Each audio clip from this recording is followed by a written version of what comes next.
دوستان سلام. تو این ویدیو 1 متر مربع سقف کاذب کناف مشبک رو متره می‌کنیم. سقف‌های کاذب مشبک یکی از انواع سقف کاذب هستند که از شبکه سازه‌های سپری شکل و تایل‌های سقفی تشکیل می‌شوند. شبکه مذکور به وسیله آویزهای قابل تنظیم به سقف اصلی متصل گردیده و تایل‌ها به صورت وزنی درون این شبکه قرار می‌گیرند. فضای خالی پشت سقف کاذب امکان استفاده از لایه عایق را فراهم نموده و بدین ترتیب میتوان به مشخصات عملکردی نظیر جذب صوت بالا دست یافت.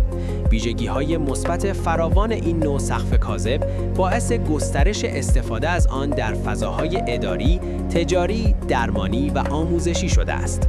این نوع سقف را میتوان به تنهایی یا در ترکیب با سقف کاذب یکپارچه اجرا نمود. برای هر متر مربع زیرسازی پروفیل T 3600 1 متر طول، پروفیل T 1200 1.2 متر طول، پروفیل T 600 1 متر طول، پروفیل L24 0.8 متر طول، اتصال سقفی HT90 1 عدد، بست اتصال دوبل فنری 1 عدد و آویز سیمی 20 سانتی متری 2 عدد.